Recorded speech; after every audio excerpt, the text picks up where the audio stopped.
Well, yeah, that's the problem. The only reason I took on the Pentagon issue was in defense of the work we've done at the World Trade Center.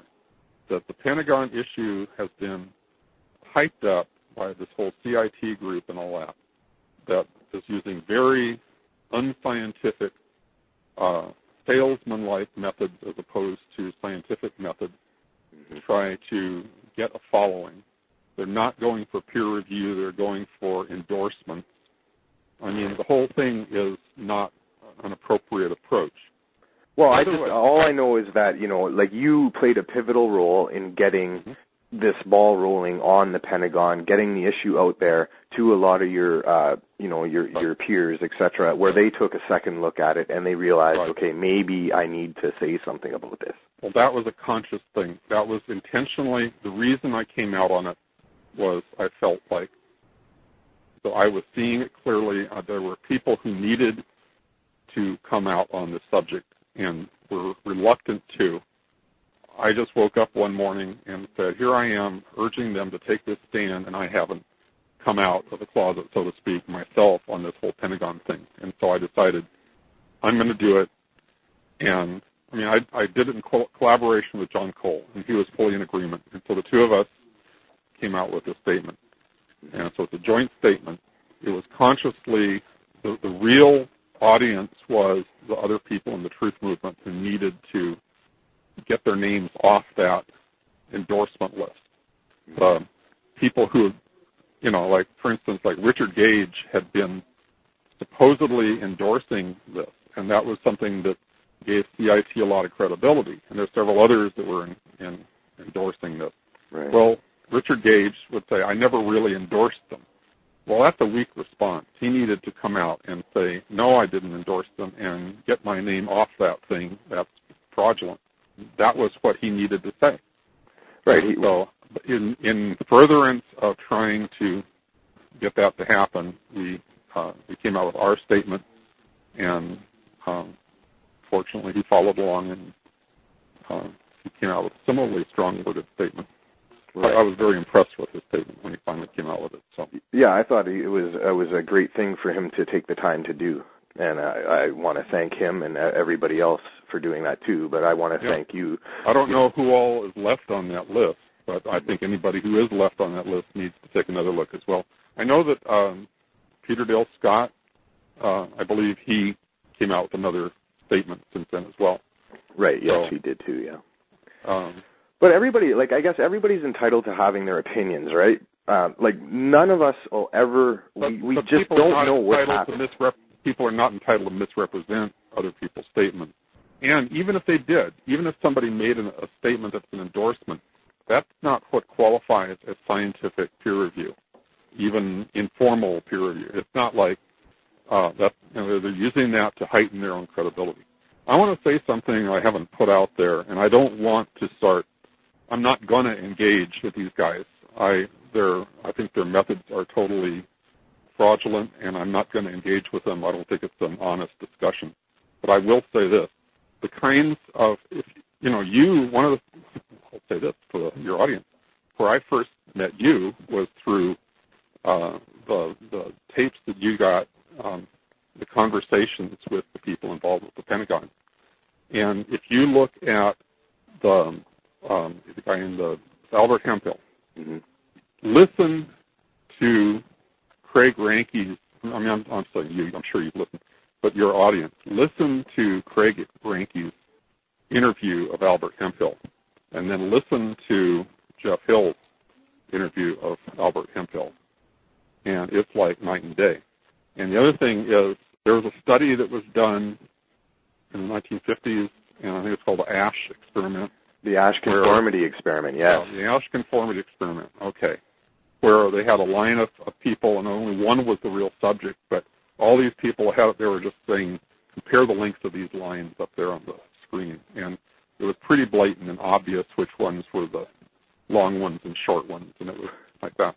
Right. And so people on their own could pretty much get pretty close to 100% if they just followed their own intuitions on that.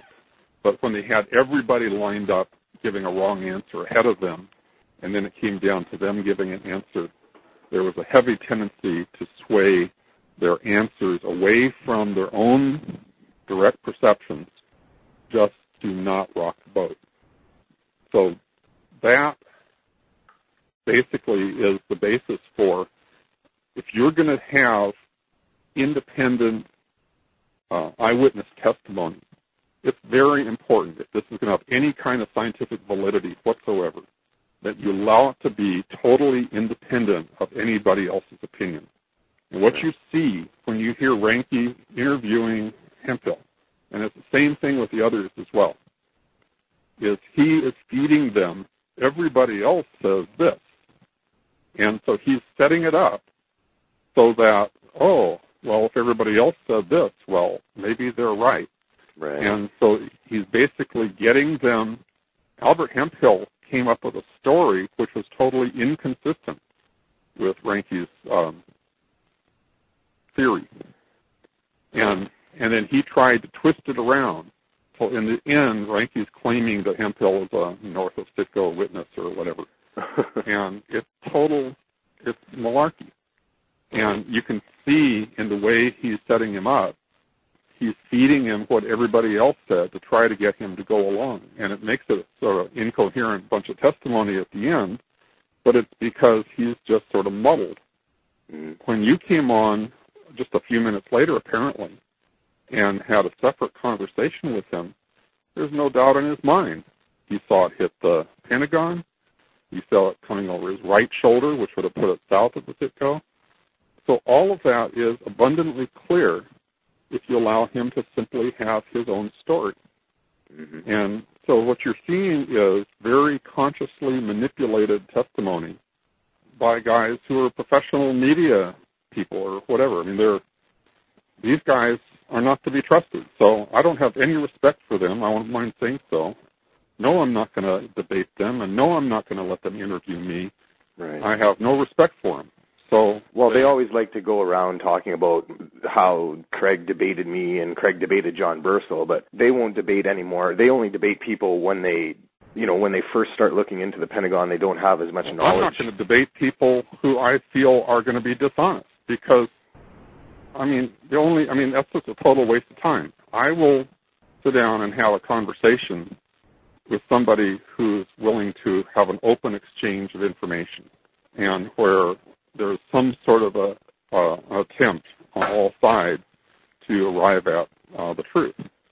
So I don't mind having a conversation with people I disagree with, but the kind of strategies they've used and the kinds of character assassination they've used, and these guys are a joke.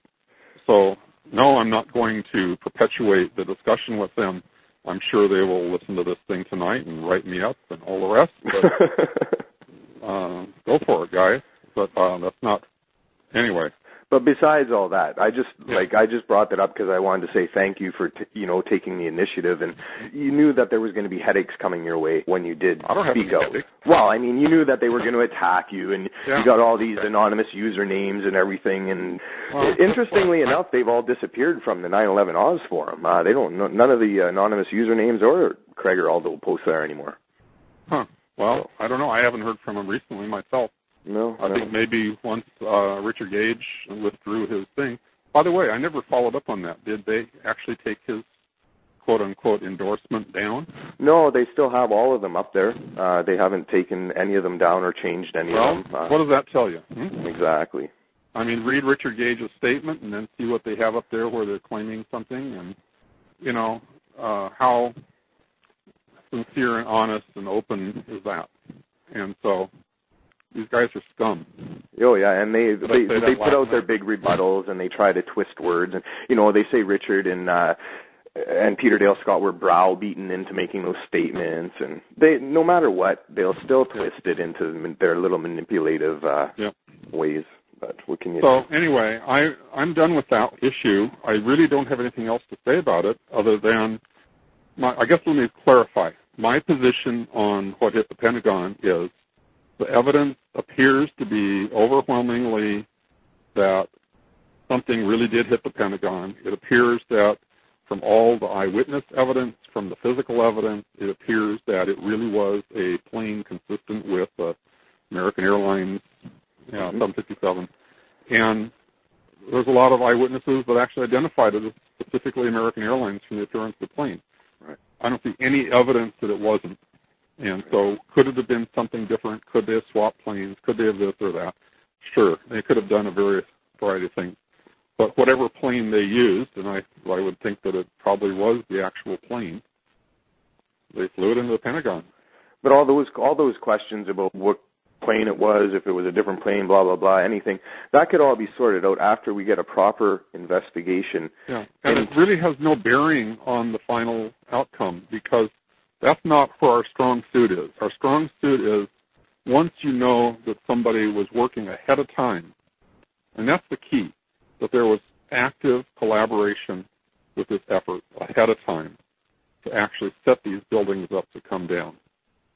That's what really nails it. The other is the sideshow. And, yeah, there might be some things about the Pentagon crash and about the Pennsylvania Shanksville crash and about I don't know. I mean, there's a lot of complexity to the overall story. You know, what's going on with these guys at that flight school in Florida and all these kinds of things. How come these guys were in this country with the kinds of visas they had and all of that. So there's a lot of issues. Oh, yeah. And who knows how all of that really ultimately weaves together. Mm-hmm. And so there are things on multiple levels where this whole story could potentially be taken apart. Mm-hmm. But no way should anybody involved with any aspect of that story discount the most solid evidence we have, which in my mind is the physical evidence at the World Trade Center.